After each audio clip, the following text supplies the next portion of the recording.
देश की बेटी निर्भया से भी ज्यादा हैवानियत वाला काम अशोक गहलोत ने राजस्थान में रोज करवाया है। उसमें से एक नाबालिग बेटी मेरे पास आकर के यह बताती है कि किस प्रकार उसको नंगा करके उसके प्राइवेट पार्ट में डंडा डाल दिया गया, और वो बेटी चाहती है कि वो सारे तथ्य और सारे सबूत आप भी देखें और आप भी जानें। यह मामला उसी अश्लील सीडी और ईडी से संबंधित है जिसका शोर मच रहा है, जिसके बारे में राजस्थान में हर आदमी पूछ रहा है हुआ क्या था। अशोक गहलोत के सबसे ज्यादा विश्वास पात्र, जिसको प्रियंका गांधी घर जाकर टिकट देकर आई थी, बाड़मेर के कांग्रेस विधायक मेवाराम जैन ने कई नाबालिग बच्चियों के साथ यह कुकर्म या गलत काम किया था। इसमें यह तथ्य भी आपके सामने आएगा कि एक बाड़मेर का पत्रकार सबल सिंह भाटी वर्षों से बिस्तर से इसलिए नहीं उठ पाया है क्योंकि मेवाराम जैन एमएलए ने उसके पैर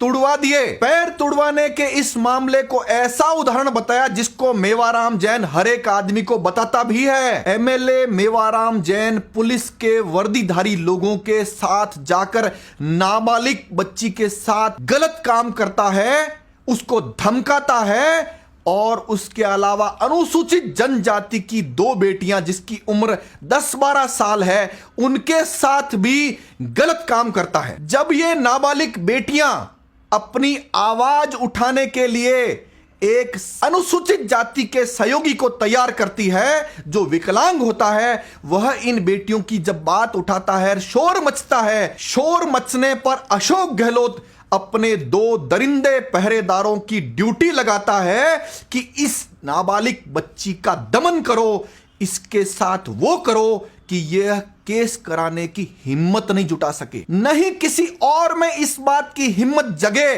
कि वह किसी नाबालिग अनुसूचित जनजाति की बेटियों के लिए खड़ा हो सके। दरिंदे पहरेदार के रूप में जोधपुर पुलिस का कमिश्नर रविदत्त गौड़ इस बात का ठेका लेता है कि नाबालिग बच्ची का न तो मुकदमा दर्ज करूंगा और साथ में मेवाराम जैन को बचाने के लिए वो सारी सीडी से संबंधित समस्त सबूत नष्ट भी कर दूंगा। मामला जोधपुर का होते हुए बाड़मेर का दूसरा दरिंदा पहरेदार एसपी दीपक भार्गव कहता है कि मैं बाड़मेर में लाकर उनको कूट पीट करके सारे सबूत नष्ट करवा दूंगा। क्या अशोक गहलोत की इच्छा के बिना 100 पुलिसकर्मी सादी वर्दी में गुंडों के साथ जाकर के उन नाबालिग बच्चियों को और उनकी मदद करने वाले अनुसूचित जाति के विकलांग व्यक्ति को उठा करके जोधपुर के एक तस्कर के फार्म हाउस पर ले जाते हैं जहां पर एक भी महिला पुलिसकर्मी नहीं थी। वो फार्म हाउस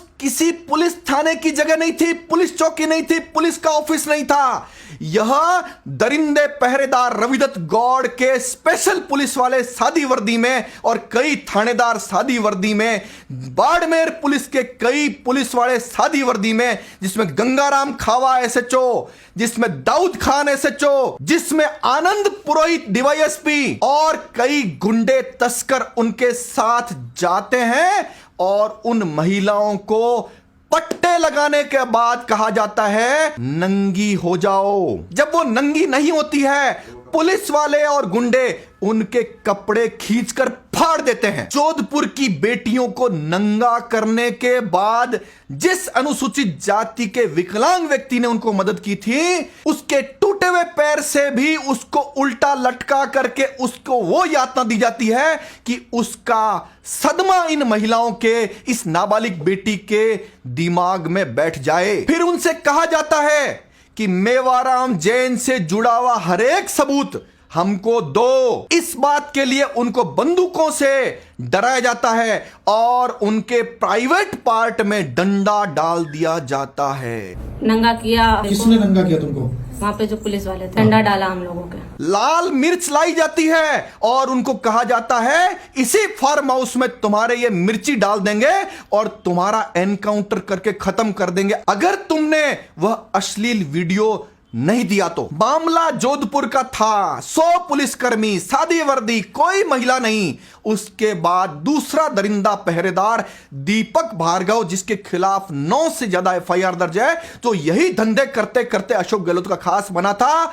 उन महिलाओं को और उस विकलांग व्यक्ति को बाड़मेर में ले जा करके बंद कर देते हैं। बाड़मेर का एक वकील जो इनको लीगल मदद कर रहा था, उसको भी यातना दे करके बंद कर दिया जाता है। वकील के परिवारजन राजस्थान में बार काउंसिल जो बनी हुई है वहां जाकर निवेदन करते हैं वकील के साथ अन्याय हो रहा है, लेकिन अशोक गहलोत से हर महीने 1 करोड़ रुपया लेने वाले व्यक्ति MS सिंघवी जो बार काउंसिल ऑफ राजस्थान का मेंबर है, घनश्याम सिंह राठौड़ जो बार काउंसिल का मेंबर है, सुनील बेनीवाल जो बार काउंसिल ऑफ राजस्थान का चेयरमैन था, चिरंजी लाल सैनी अशोक गहलोत का सबसे वफादार, और नवरंग लाल चौधरी सहित कई बार काउंसिल के लोग उस वकील के साथ नहीं खड़े होने के लिए पूरी बार काउंसिल पर दबाव बनाते हैं और वकील समुदाय को भी कहते हैं कि इस वकील के साथ मत खड़े होइए। भला हो ईडी का जिसके कारण से ये सारे तथ्य हमारे सामने आ पा रहे हैं। दरिंदे पहरेदार रविदत्त गौड़ की भूमिका देखो, जो अशोक गहलोत द्वारा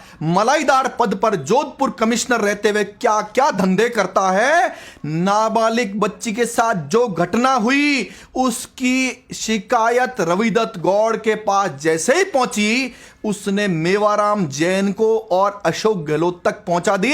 आज वो नाबालिग बच्ची दर दर की ठोकरें खा रही है। मेवाराम जैन जो खुलेआम वीडियो में कहता है कई राजस्थान हाईकोर्ट के जज मेरे रिश्तेदार हैं, और अशोक गहलोत खुलेआम कहता है मेरी सिफारिश से कई हाईकोर्ट जज बने हैं। जनता में और पुलिस में भ्रम की स्थिति पैदा कर दी है, अधीनस्थ न्यायालयों में भ्रम की स्थिति पैदा कर दी है। इसलिए उन सभी निर्दोष लोगों के खिलाफ अन्याय न केवल पुलिस कर रही थी, कहीं न कहीं कोर्ट भी औजार बन गए इन सब दरिंदे पहरेदारों के। ये दरिंदे पहरेदार उन सब पीड़िताओं और पीड़ित परिवारों के मोबाइल लाते हैं और उनको कूट कूट कर चूरा बना देते हैं और उसके बाद उसको तेजाब में गला देते हैं। लेकिन ये दरिंदे पहरेदार भूल गए कि जब तुम 100 पुलिस वाले जा रहे हो, कईयों के मोबाइल तुमने बंद भी कराए थे, लेकिन कई पुलिस वालों के मोबाइल और जो गुंडे आपके साथ गए थे उनके मोबाइल चालू थे, जिनकी लोकेशन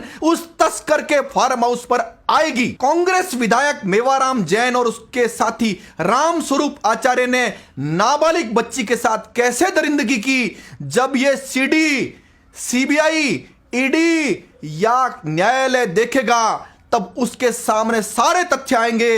राजस्थान की कोई मां, बहन, बेटी अशोक गहलोत से, मेवाराम जैन से और दरिंदे पहरेदारों से नफरत किए बिना नहीं रह सकती है। पत्रकार सबल सिंह भाटी के टूटे हुए पैरों को देखकर डरा हुआ मीडिया और मीडिया मालिकों के घर नोटों से भरे हुए बोरे पहुंचने के बाद बिका हुआ मीडिया इस केस से संबंधित कोई भी साक्ष्य लेना चाहे तो मुझसे ले सकता है, लेकिन आपको एक शपथ पत्र देना पड़ेगा कि आप इस सच्चाई को जनता तक पहुंचाएंगे। आप इस नाबालिग बेटी के साथ जो घटना घटी है, जो दरिंदे पहरेदारों ने गुंडों के साथ मिलकर जो काम किया है, वह जनता तक पहुंचाएंगे। अगर आप ऐसा करते हैं तो आप भी, यानी मीडिया कर्मी भी, पत्रकार भी अपने घर में जाकर अपनी पत्नी, बेटी, बहन और मां को चेहरा दिखा पाएंगे। शांति धारीवाल की भाषा वाले मर्द कांग्रेस में हो सकते हैं, लेकिन मैं यह मानता हूं कि राजस्थान के जिस मर्द के पास यह बात पहुंचेगी,